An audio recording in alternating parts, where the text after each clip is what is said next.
Hello students, this video is in continuation of the video number 3 on the essay Vivekanand, The Great Journey to the West by Romain Rolland. The essay gives a minute detail of Vivekanand's journey to America to attend the Parliament of Religions.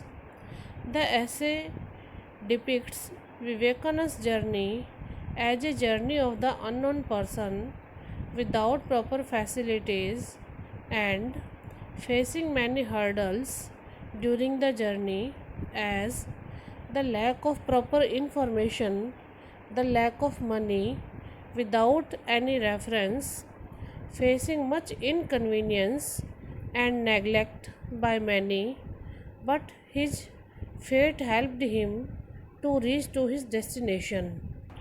Now I move on the text of the essay that is found on page number 19 in the prescribed book Prose and Fiction for BA Part 3rd English Literature Paper 2nd.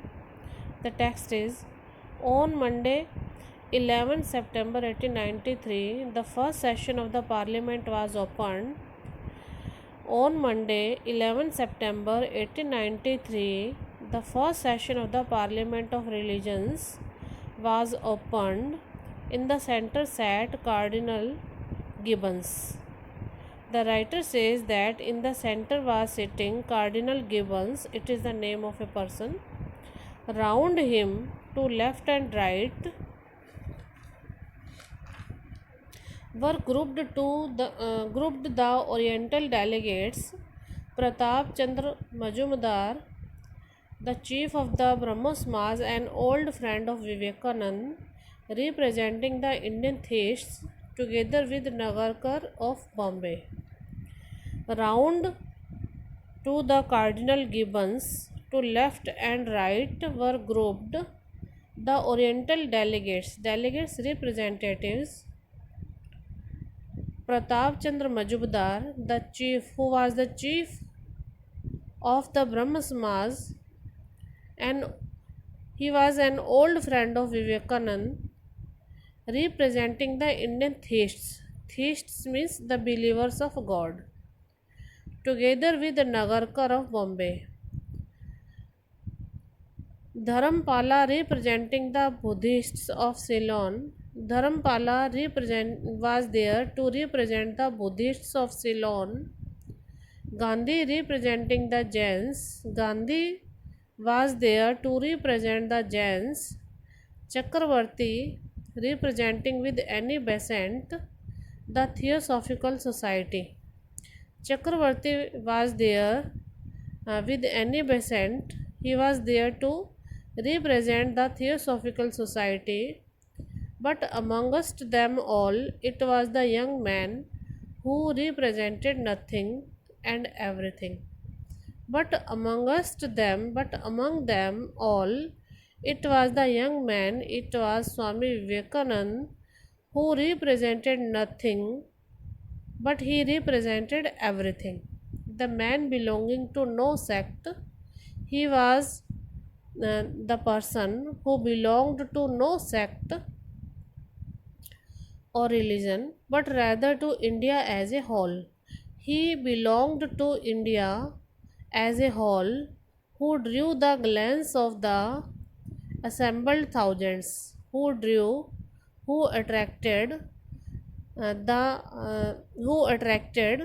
the many assembled persons there. His fascinating face, his noble stature, and the gorgeous apparel which heightened the effect of this apparition from a legendary world, hid his own emotion. He has a fascinating face, attractive face, his noble stature means body or physique.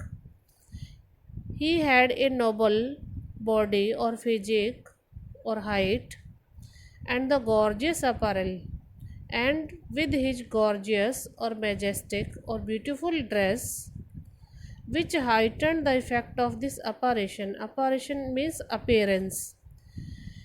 He had a fascinating face, a noble physique, and his beautiful dress heightened the effect of his appearance from a legendary world.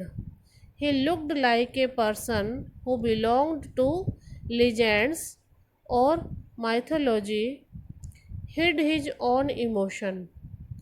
His appearance was in such a way that he looked a person from the legends and it hid his own emotions. He made no secret of it. He made no secret of his emotions. It was the first time that he had to speak before such an assembly. It was the first time that he was to speak. He had an opportunity to speak before such an assembly, and as the delegates presented one by one, as the delegates or the representatives presented one by one had to announce themselves in public in a brief harangue, Vivekanand let his turn go by hour after hour until the end of the day. Every delegate or participant or the representative had to announce themselves in public in a brief harangue. Harangue means impressive speech. Everyone was to announce themselves there uh, in the public with an impressive speech. Vivekananda let his turn. He delayed his turn hour after hour until the end of the day. He delayed his speech until the end of the day. But then his speech was like a tongue of flame. When the turn of Swami Vivekananda came, his speech was like a tongue of flame, means his speech was very exciting one.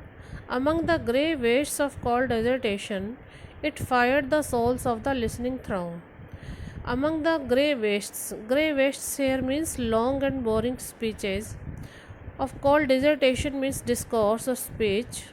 It fired the souls of the listening throng. The writer says that among the long and boring speeches, Swami Vivekananda's speech excited the souls of the listening people. Throng here means crowd or people. Hardly had he pronounced the very simple opening words. When he pronounced the very simple opening words, sisters and brothers of America, then hundreds arose in their seats. Hundreds of people arose in their seats and applauded, and they appreciated Swami Vivekananda. He wondered whether it could really be he that they were applauding.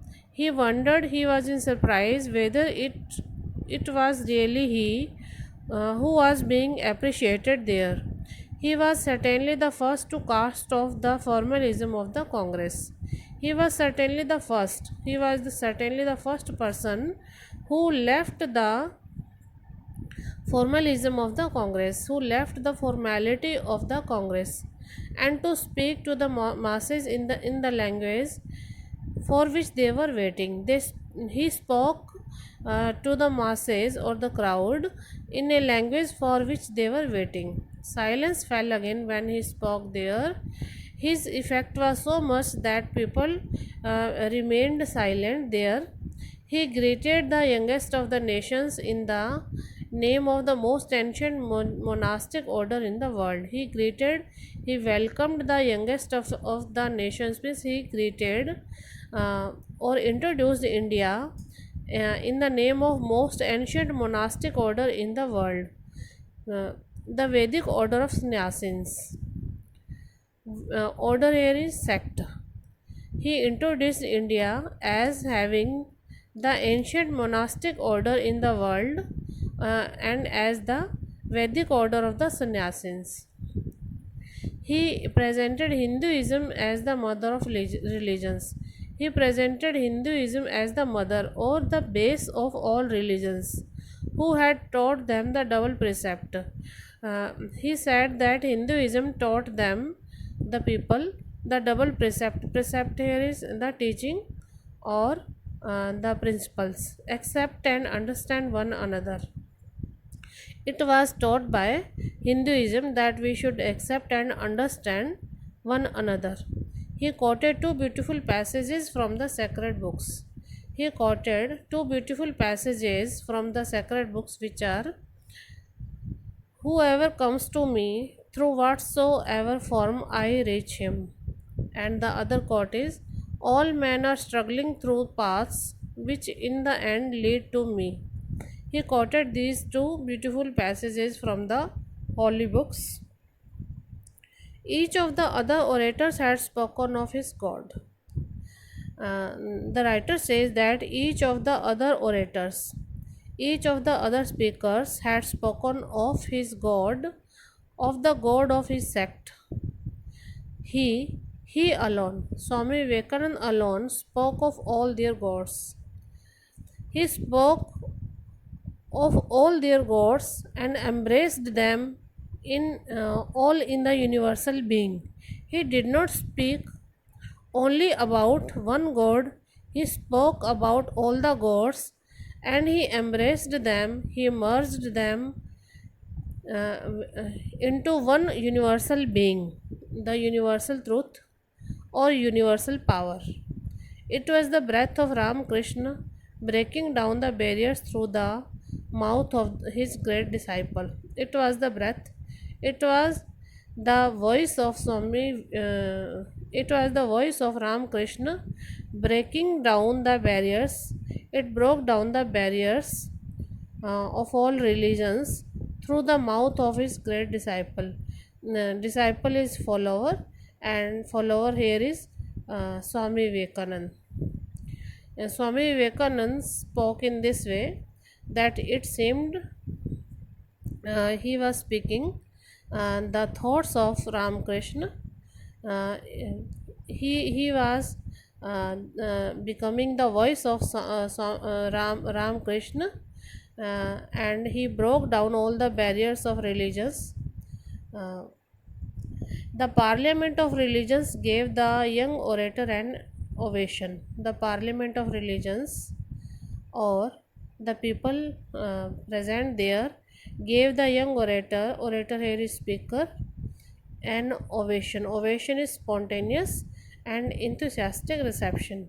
Everyone present in the Parliament of Religions uh, gave this young orator speaker, Swami Vivekananda, a spontaneous and enthusiastic reception. Everyone welcomed to Swami Vivekananda. In this way, we come to know that all the difficulties faced by Swami Vivekananda when he attended the Parliament of Religions in America ended in a blissful and memorable event. It was the effect of his power of speech and his majestic and influential personality when he introduced himself and represented Hinduism, and at the beginning of his impressive speech, his pronouncing of the very simple opening words, "Sisters and Brothers of America," made thousands of people stand up from their seats in appreciation of him. They welcomed him from the corners of their heart. So, this is all about the essay. Thanks.